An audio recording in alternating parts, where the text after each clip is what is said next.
folds. A lot of links. Yeah, a lot of link crews out today. All right, welcome, folks. We welcome St. Ed's here again. This happens, a lot of people are gone first period, a couple, three are gone here second period. But again, remember that if you feel the need to, or if any of your friends feel the need to watch this, you know, if they've missed class, they can log on to the St. Ed's website. I kind of showed you how to do that yesterday.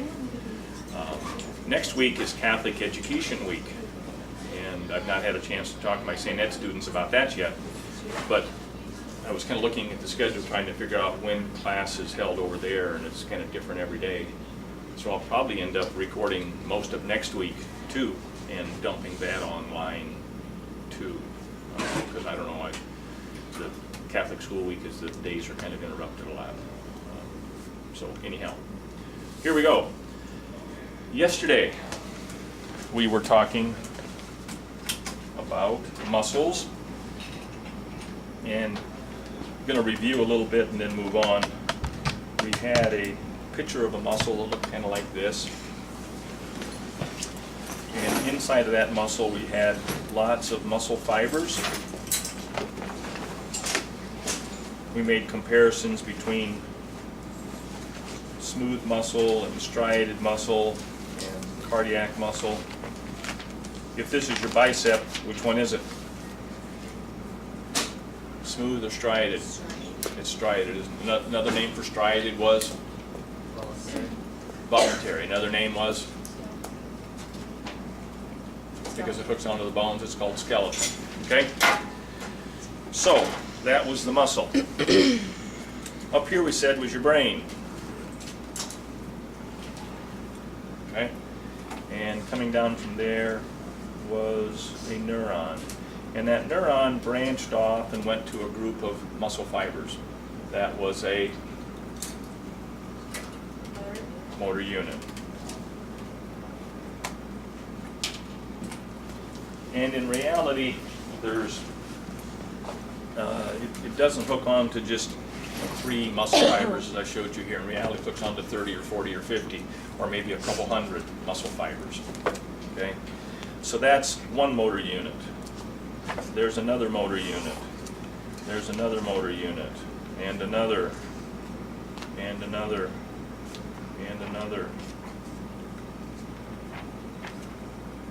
So lots of motor units going down into that muscle. And as the bell rang, I was over here playing with the lights. And I'm trying to make a comparison between the lights and the motor units, because they work kind of in a similar way. There's a single wire coming up here somewhere, maybe actually coming down, but there's a single wire coming into this switch plate.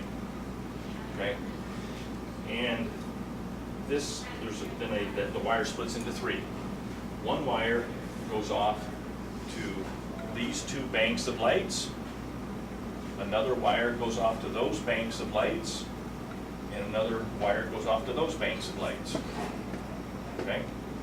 And once this single wire leaves here, it goes up and it splits into 8. And one goes here, one goes there, and so forth to these 8 panels. Same way for those, and same way for those. Once that group of 8, once those gets into here, it splits up into 4 and goes to those 4 lights. So it turns out that this light switch controls 32 volts, and this light switch controls 32 volts, and that light switch controls 32 volts. Right, go? And that's kind of like what's happening here. This single neuron controls a bunch of muscle fibers. This one controls a bunch of muscle fibers. This one controls a bunch of muscle fibers. And each motor unit is separate. And each motor unit can either be on or off. It doesn't have to, the whole muscle does not have to work at the same time. Just like over here, I can turn one set of lights off, I can turn a third of the lights off, or I can turn a different third off, or a different third off. We'll come back to that.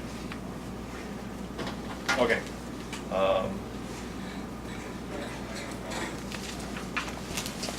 These places where the neurons attach on to the muscle fibers.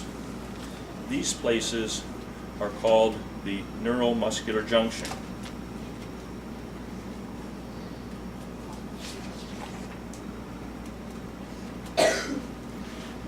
And a neuromuscular junction is a place where a nerve and a muscle join. Okay? And we talked about some things that happen there.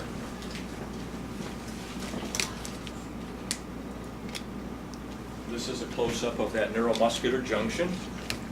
Okay? Here's the neuron coming down. Here's the neuron coming down. Okay? This is the muscle down here. These little vesicles are storage sacs. Those are places where acetylcholine is stored. Okay? So now, when you send a message down the neuron, when your brain says muscle contract, you send an electrical message down this neuron. When that message gets to the neuromuscular junction, it causes acetylcholine to be released from these little vesicles. It happens very fast.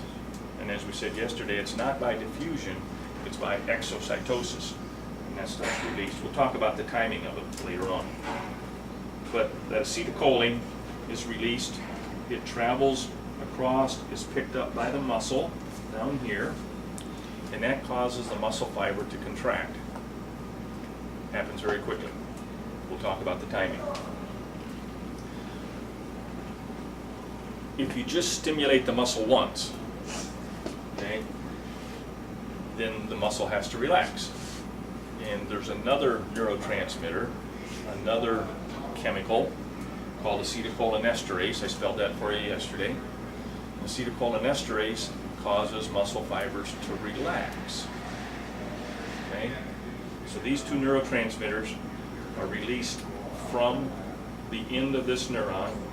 They travel across the gap, they're picked up by the muscle, and they cause changes in the muscle. Neurotransmitters are how muscles and nerves talk to each other, or how two different nerves talk to each other. When we get into the nervous system, we'll talk about a bunch of different neurotransmitters. Okay?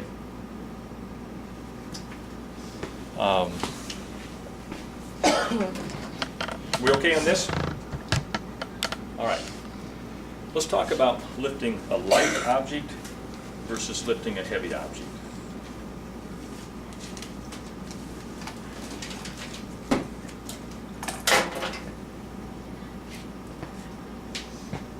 If it's not very dark in here, if the sun's out and the shades are open, can we get by just with some of the lights on? Sure. Okay. But the ones that are on to their maximum. Can I turn that middle row of lights half on? No. The lights are either on or off. This is what's called an all or none concept.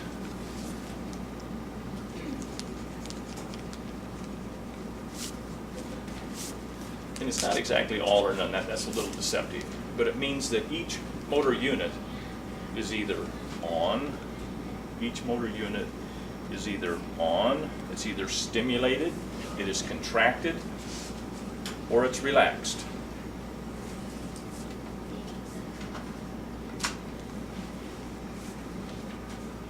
Just like the lights, my only choice is on or off.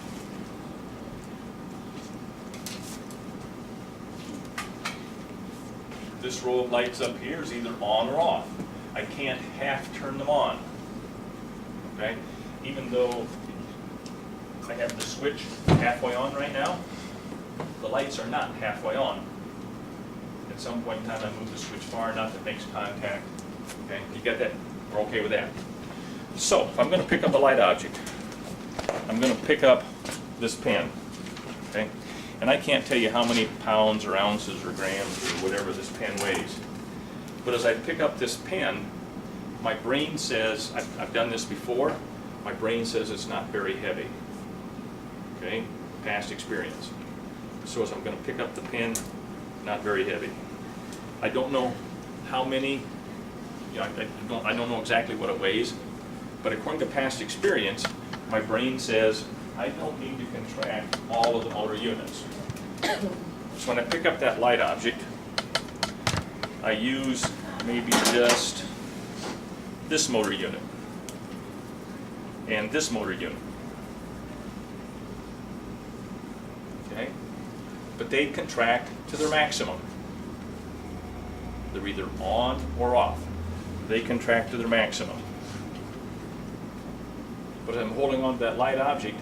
At some point in time, those two motor units start to fatigue. So I contract different motor units. At some point in time, they start to fatigue. So I contract different motor units. And they start to fatigue as I'm holding onto that light object. But because they rotate working, I can hold onto the light object for a long time. Okay? Now I'm going to pick up a heavy object. I'm going to pick up the table. And again, I can't tell you how many pounds or ounces or whatever the table weighs, but what's my brain say? My brain makes an estimate and says, heavy table. Okay? So, somebody's going to nail this down. So I'm trying to pick up the heavy table. How many motor units am I using? All of them. I'm now using all of the motor units. Okay? So my brain is sending a message to all the motor units. Everybody is contracting. Nobody gets a chance to rest and recover. So what happens fairly fast? Fatigue. Fairly fast, I fatigue.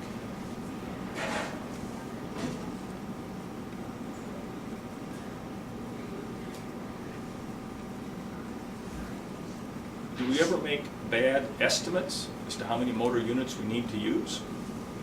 Yeah. Okay? Somebody, it's your birthday. Somebody comes walking in with a big heavy box. Okay?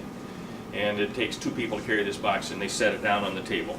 There's your birthday. It's some new, 50-inch TV or something in there. Big box, heavy box. And you go to pick the box up, your brain is saying, took two people, that's a heavy box. What if the box is empty?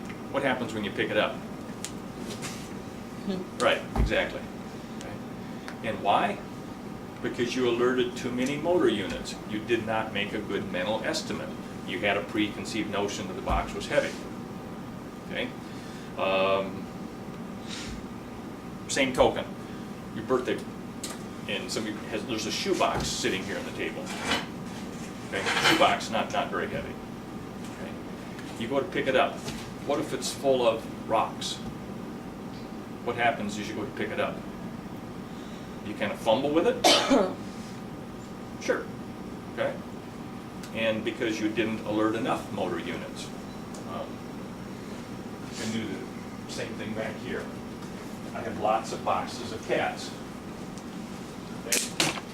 As you look at this box, as you look at this box, they all look a lot the same. Okay? And by looking at the box, you can't tell which one's full, which one's not full. And so this actually is the full one. As you pick it up, you do something called recruitment. I'll make a graph of this later on for you. But you end up recruiting more and more muscle fibers until you finally, you see, a little more. Okay, there's enough. And you get enough muscle fibers to pick up the box. And after picking up that heavy one, you say, well, I'm going to move this box. So you come over and you pick it up, and it's actually empty. And obviously you don't need as many motor units to hold it up. You can hold on to the light box for a long time. Make sense? Yeah. All right. Let's go a different way here a minute.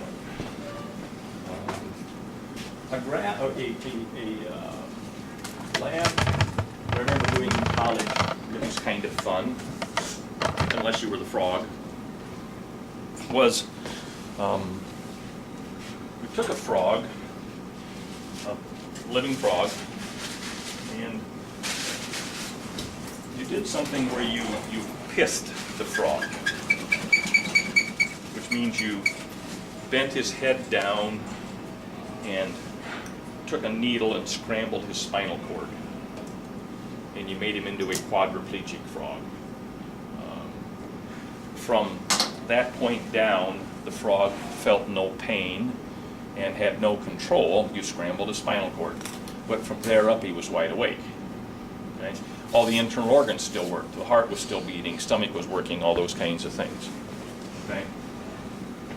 And I can get you some other pictures of that, but you know, it's kind of like this. This shows this process of getting this frog set up. Okay?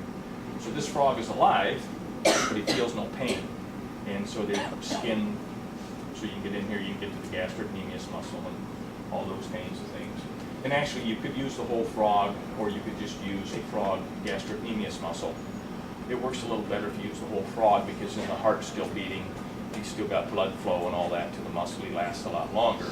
But you could actually just take this frog muscle like this and use it to the lab. But so we end up with this can-looking thing, and this is called a chymograph. Make that a little bigger. All right. So keep this concept in mind. All right. Now we take this frog that's freshly killed, and actually, what was kind of fun to do with the frog. They probably don't do this lab anymore because it wasn't real nice for the frog. But you could take this frog that's freshly pissed, and you could, he can't control it and he can't go anywhere. Okay? And so you sit him down on the table in a frog position. Okay? Have you seen the little generator things that you crank and produce electricity? Where would you have used that? Pardon? Movie theater? Like, Oh, you've just seen it. going? All right. Yeah. Okay. So it's a little generator, produce electricity. So you can take this little thing and crank it, and it produces a small current, a little shock. So here's this frog sitting here. And so you've got one student cranking it, and you get the other students holding on to these two wires. You touch those two wires to the frog. Which are stronger muscles? The muscles he uses to jump, or the muscles he uses to land? Jump. His jump muscles. So crank and you touch that. What's this quadriplegic frog do? Jumps. Okay, which was kind of fun to do. Okay, it didn't land real well. Okay, but you know, he would just kind of make that, and it was because the electricity that you were shocking him with it had nothing to do with the frog's brain, because the brain wasn't connected to the muscles anymore. Like I say, they probably don't do that lab anymore. We'll use green because it's a frog. So here's this frog now hanging here. In this case, we're using the whole body. So here's this frog body. Here's front legs and body and hind legs. And so here's this frog hanging here from a ring stand. Okay. Over here is that little motor that you see. And here's this little can on top of the motor. And that can looking thing has paper on it. So you can see this motor is going to turn on, the can's going to rotate, the little marker is going to make a mark on the paper as that happens. So there's a little marker hanging from there. Now we have some electric current coming off, and then a couple wires that run down to the muscles. And what are we going to do? We're going to shock the muscle. We're going to shock the frog. And that shock causes contraction. It causes the muscles to contract. At the same time, this can is turning. So when we shock this thing, it's going to cause a mark on the piece of paper as the muscle shortens, as the muscle contracts. And this is called a myograph.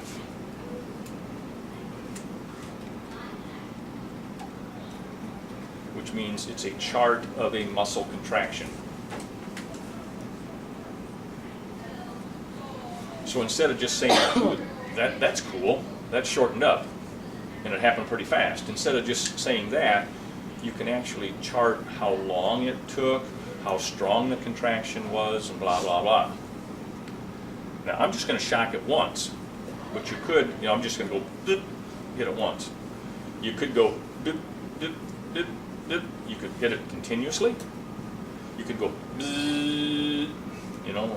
lock it. You could hit it that way. So there's different ways you can do it, but for now we're just going to hit it once. Okay, we okay here?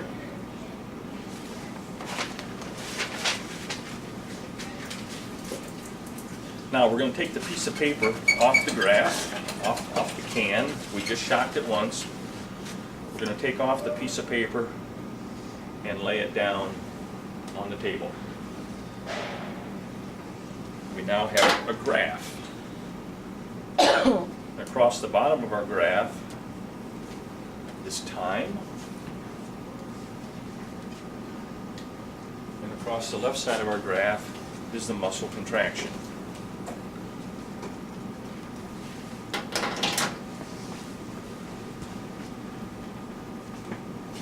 And what's that graph look like? Well, it looks like this. With time across the bottom, okay?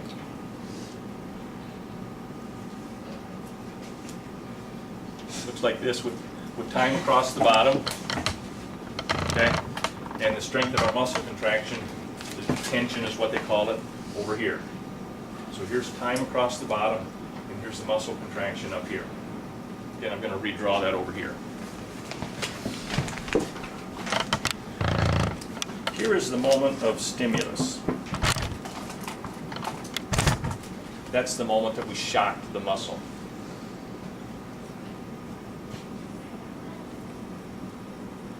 And it's showing it down at the bottom of the graph. I'm going to start here. But anyhow, so here's our muscle that's relaxed and stretched out.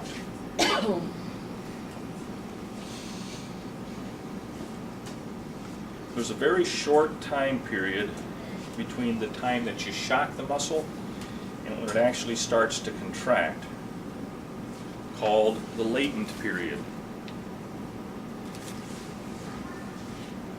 There's a very short time period there called the latent period.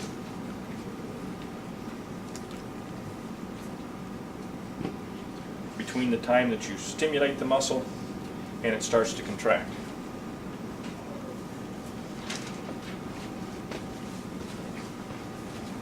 Here is that latent period. You stimulate it right here at point 0, and there's a very short time. Now this is milliseconds. How big is a millisecond? Milli means what? Millimeter is what part of a meter? 1,000. So a millisecond is 1,000th of a second. So it's just a few thousandths of a second. What's happening inside of the muscle? Go back to what we talked about earlier today and yesterday. You shock the muscle, what's being released? Acetylcholine, thank you. Okay? How long does that take? Not very long.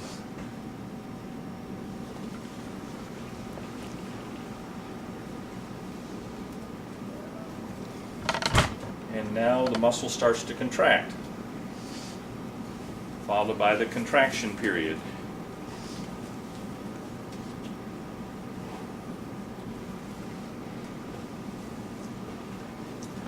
Yes, ma'am. It takes 1,000th of a second for our brain to tell our muscle to contract. A few thousandths, and that's your reaction time, kind of, is what that is. Some people have better reaction times than others, but yeah, that you're in the starting blocks, you're ready, you shoot the gun, and that reaction time between the time you hear the gun and the muscles start to contracting is pretty quick. Yeah. Okay. So there's that latent period where the acetylcholine is being released, followed by the contraction period, and that's it's going to vary a lot according to a lot of things: blood flow, temperature. You know, a warm muscle, a warm-blooded animal is going to contract a lot faster than a cold muscle and a cold-blooded animal. Something that has good blood flow is going to contract a lot faster than something with poor blood flow. There's a lot of variation in here. But in general, you can see that this chart is saying that here's our contraction period. That's when the acetylcholine is being released. We just shocked the muscle once. What's next released? Acetylcholinesterase. What did it do? It caused the muscle fiber to relax. It neutralized the acetylcholine, caused the muscle fiber to relax. So here's this relaxation period.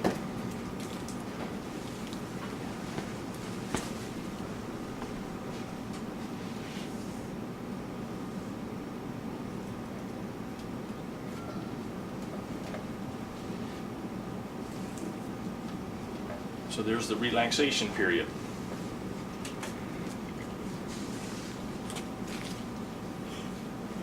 In general,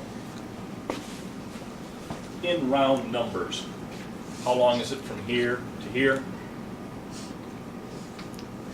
In round numbers, from the time that muscle was relaxed, fully relaxed, stimulated, contracted, and relaxed again, about 100 thousandths of a second, put that in, reduce that fraction. That's how long? 100 thousandths, 1/10 of a second, correcto? It's 1/10 of a second. All you guys taking calculus. Okay. That's 1/10 of a second. And that's called a muscle twitch. Over here, we're about 1/10 of a second. That's called a muscle twitch.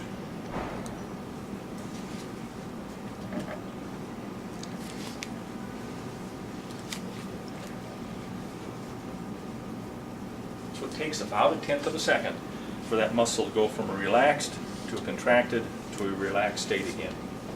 There, we only stimulated the muscle once. We just shocked it once. Okay? By the way, this is followed by a recovery time, a recovery period.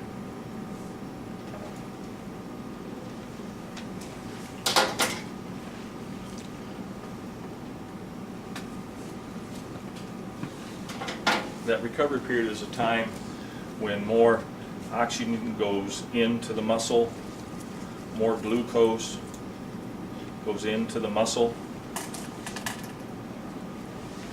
waste goes out of the muscle.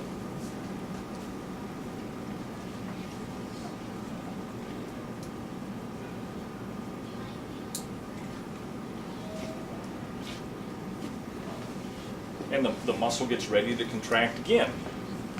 You know, during this recovery period, blood is bringing oxygen into the muscle. Blood is bringing glucose into the muscle. You're getting rid of the waste product. So the muscle's getting ready to contract again. Now, if you just contracted that muscle once, just one little hit, doesn't take long for it to recover. If we do this to the muscle,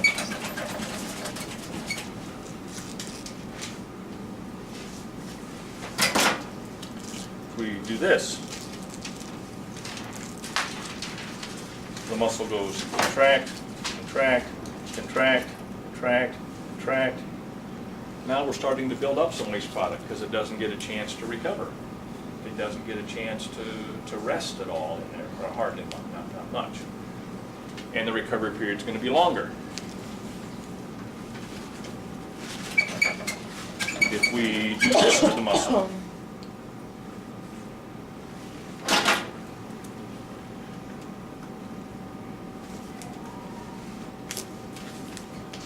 if we do that to the muscle? We just, okay? Now the muscle never gets a chance to recover. It stays contracted. This is what happens when you pick up that 500-pound weight. Okay, you're curling this 500-pound weight, or you're holding this 500-pound weight out here, and the brain says, contract, contract, contract, fire, fire, fire, work, work, work, and waste products start to build up. And what's the muscle start to say? Forget it, forget it, forget it. Okay. As you get yourself in shape, okay, you can delay that fatigue.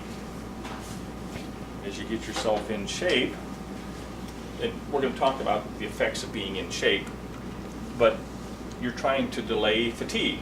You're trying to get more oxygen to the muscle. How do you do that? More red blood cells, more capillaries, okay? You're trying to get more glucose to the muscle. How do you do that? Eat right. You know, have good stores of energy. You're trying to get waste out. Okay, if you can do those things as you train to get yourself into shape, so that you can go double overtime and win, right? Double overtime and win. Nice job. Okay. And as you get yourself in shape, and the hope is you're in a little better shape. You know, when you get into that second overtime, you're really hoping you're in better shape than your competitor is. So you can do things that he can't do at that moment in time. This is, I think, Iowa State's problem right now. They're only playing about 7, maybe 8 basketball players. Those boys get tired, okay? You take the starting 5 of Iowa State and the starting 5 of anybody else, they compete pretty well, you know. But you get late in the game and they kind of run out of gas because they've been going back and forth and back and forth. And even though they work hard in practice, get in shape. Did you buy this game? Are you all right with this? All right. But, you know, you got to take them out and rest a little bit. And they don't have enough people enough horses to put in there, even though you got 12 people on a basketball team. There's not enough horses there to give them the rest they need. And so pretty soon Iowa State's kind of doing this a little bit. And I'm kind of afraid that's where the rest of the season's going to go. They play Saturday at K-State. Had a decent chance of winning that one. They should win that one. Yeah. Then they come back Monday night with Oklahoma coming to town. Big Monday night. And that could be ugly. I do have to congratulate Iowa. As much as I hate to do that, but I do have to congratulate Iowa on their win last night. All right, moving on. When you have this continuous muscle contraction right here, that is called tetanus.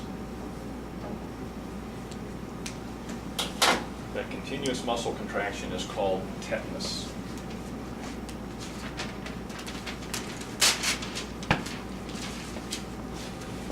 In that case, tetanus is a good thing, tetanus is a desirable thing, and tetanus is something we like.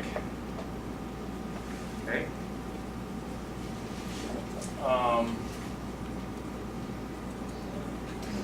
Is that what you think of when you think of tetanus? Tetanus shot? No, you think of the tetanus shot.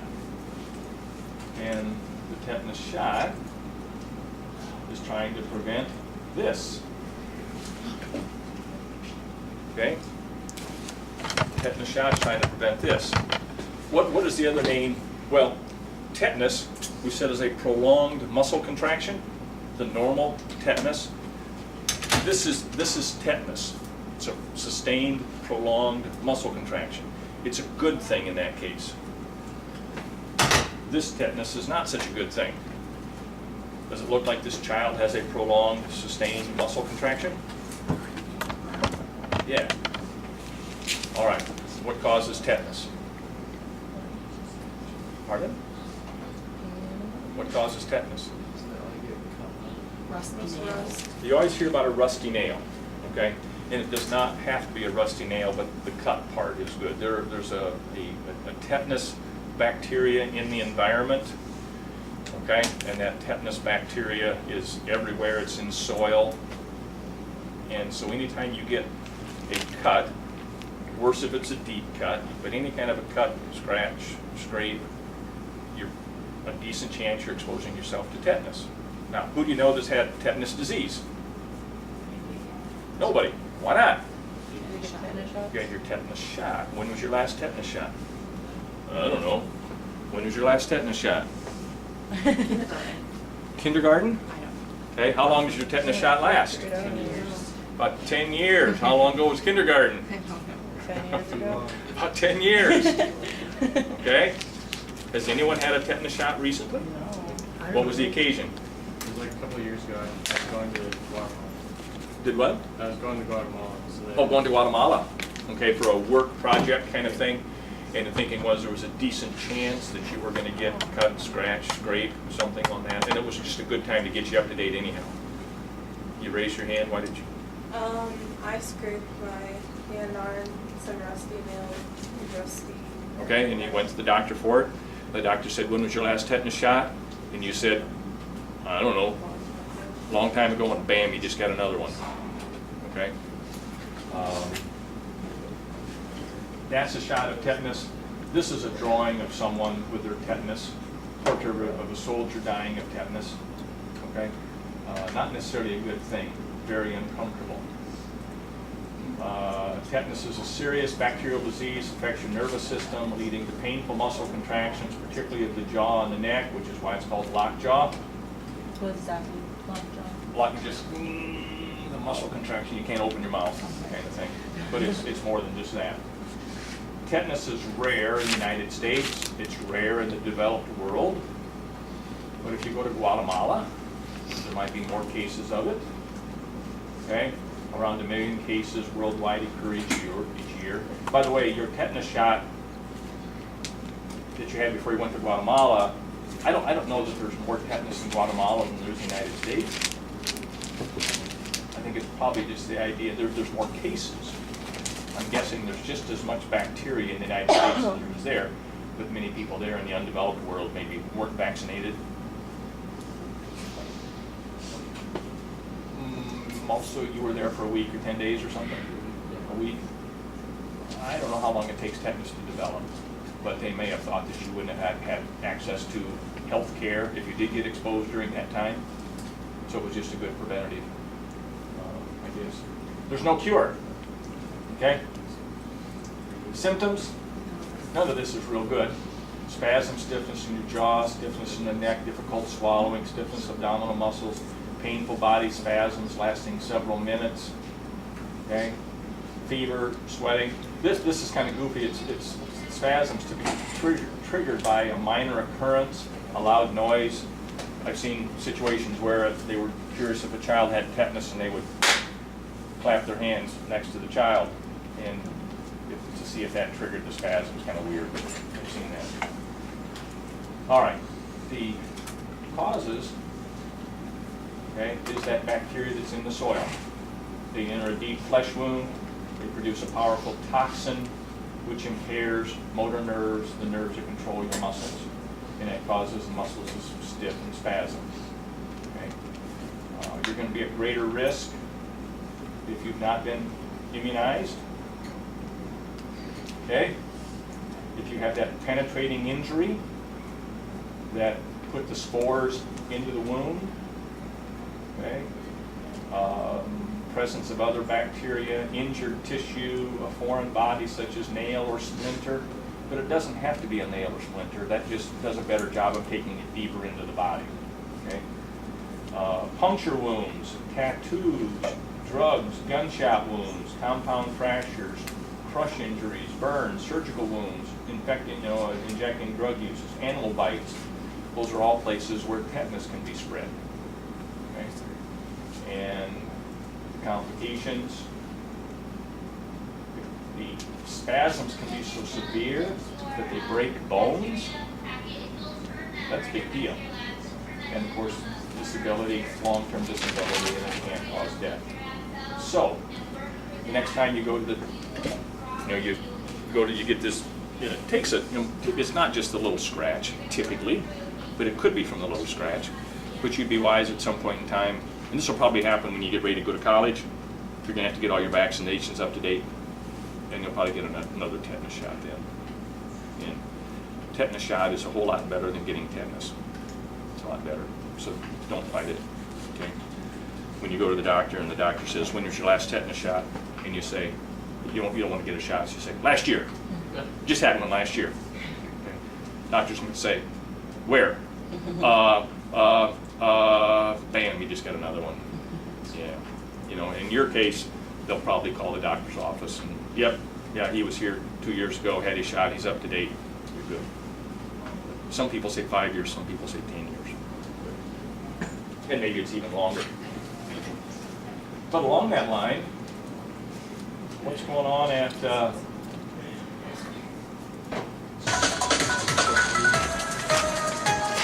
Indianola High School? So far, 7 students there are confirmed for having mumps or a similar illness. This time of year calls for cases of the flu or a bad cold, but Indianola High School is facing a different problem. Just being mumps, it's not the normal thing you hear all the time. It started with one student getting the mumps right before Christmas break. Since then, 3 other lab-confirmed cases and 3 probable cases have surfaced. We start talking about doing whatever we can do to make everybody aware and try to limit the spread of it. Teachers are now disinfecting their rooms before each class period. Custodians are wiping down water fountains and other commonly used areas. And notices have gone out to parents. But this is an illness with kind of a long incubation period, and people are contagious for a while. The Warren County Health Department says these cases call for everyone to refresh their medical history.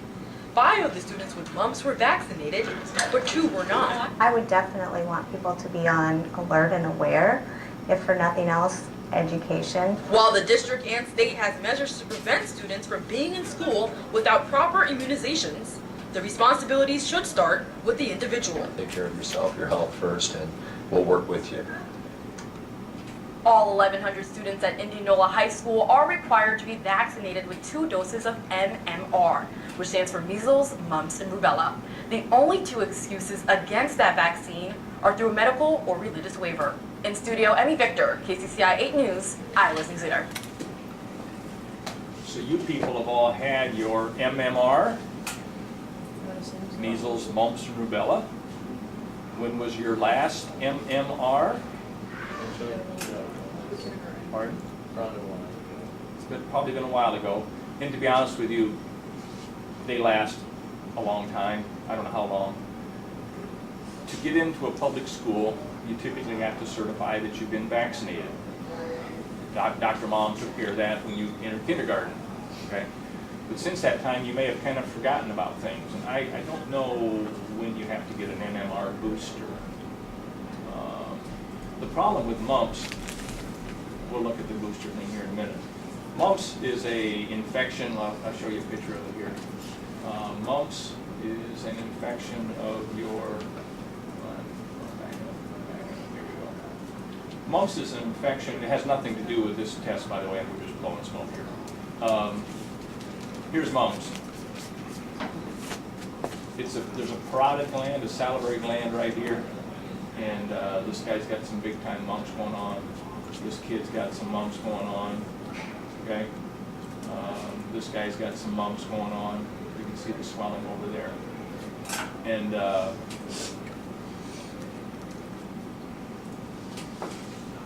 it's a virus infection that affects that parotid gland. Little guy right here, right below your ear, produces saliva. It can cause swelling on one side or both sides. It was very common in the United States until mumps vaccination became routine. Since then, the number of cases has dropped dramatically. So your odds of getting mumps are very low. Okay. Complications could include a hearing loss, but that's rare. Okay. No specific treatment because it's a virus. We don't really have very good antiviral medications. There's a few out there on the market. For the most part, you just wait for your body's own immune system to take over. but there was a big outbreak at Mount University of Iowa, like 100 cases this fall.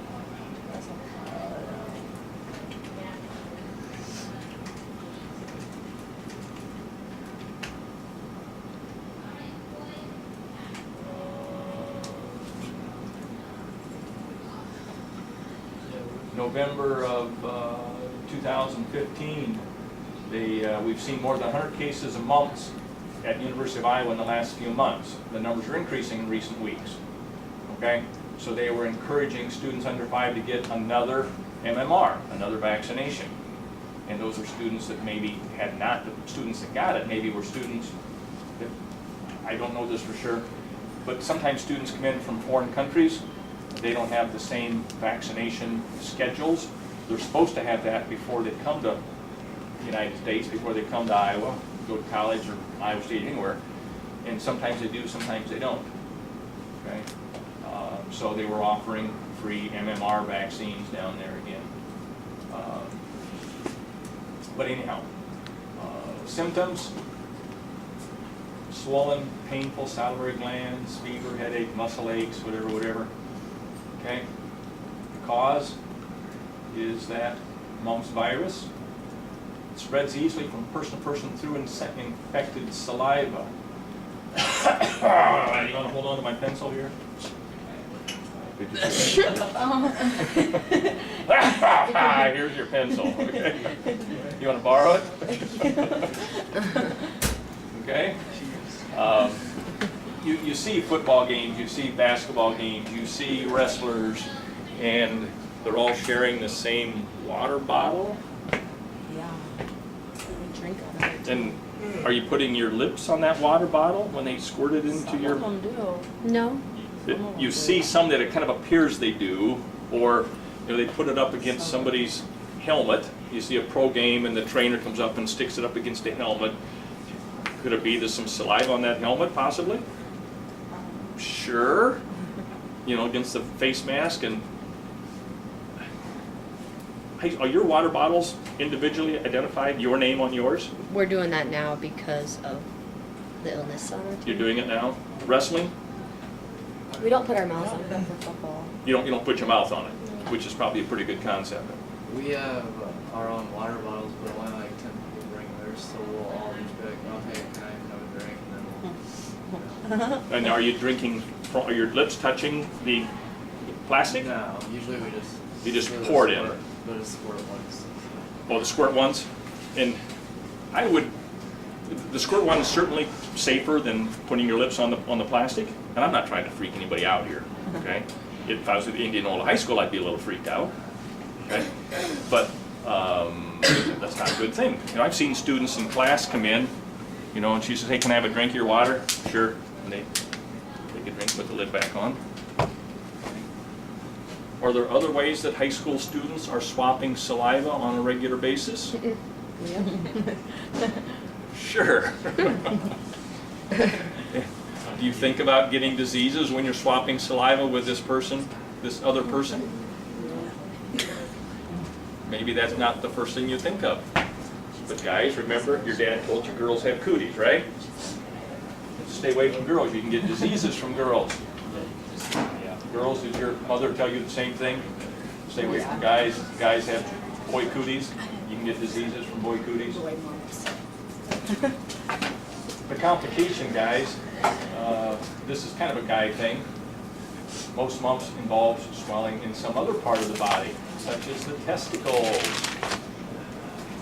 So for this post-puberty boy, that swelling can move south. Okay? Can cause sterility. Can cause pancreas problems. Girls, ovaries and breast problems. Can cause inflammation of the brain, the membranes around the brain. Like I say, it can cause hearing loss, can cause miscarriages. And so if you're pregnant, again, you don't want it. There's a lot of diseases you don't want to get, but mumps is one of them you don't want to get and lead to miscarriages. So how's all that sound? Okay? Last couple minutes here. Are you guys following the vote that's coming up here in Fort Dodge next week on the school bond issue? Yeah. The one The about school Duncan. wants to borrow how much money? I don't know, just money. 21 million, is it? I think it's 21 million to build a new Duncan. Is that necessary? Yeah. Is that important? Yeah, Is that a big deal? I think so. I would hope so. Yeah, Did you hear your mom and dad talk about it? yes. Yeah, that vote's coming up here in February. What's the other part of the bond issue? What else do they want to do? Senior high. Yeah, they want 6 million. Well, as a part of the Duncombe School one, there's also some million, a couple million or something, set aside for increasing security at schools. For example, when I go into St. Ed's, I'll get there after school day's already started. I've got to flash this little St. Ed's badge against the door. The door's locked. I've got to flash that against the little pad, and that opens the door so I can get in. Okay? If I don't have that thing with me, I can't get into school. I've got to push a button. There's a little camera. The secretary can look at the camera, see who's standing at the door. Hopefully she recognizes me. She says, come on in. Okay? But you can't just rush your way into the school. And that's something that we would like to do at the rest of the schools in the district. Do we have that at any school? I think maybe the new middle school has that now. Yeah, they have to go through the offices to get into. Well, they go through kind of a closed walkway. Yeah. Okay. And so you can't just rush in with a gun kind of thing. Yeah. Okay. And that's a part of this. They want to do that, I think, for all the schools in the district. And it's probably time to do that. Okay. There's another 6 million to do what here? Where would the remodeling would do what? Build a wrestling room where? And the oxygen. And right now in the auxiliary gym. So the auxiliary gym would be remodeled to, For the wrestling. and that's where the wrestling room would take. What would we do then? And then we build a new gym.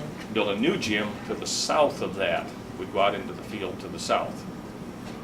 And that would be a multi-purpose gym area.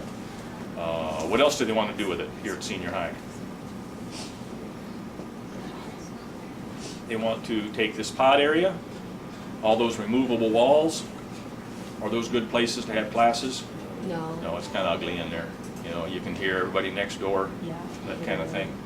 So the plan is to put solid walls in there and regulation doors in there. I don't know exactly what the design would look like, but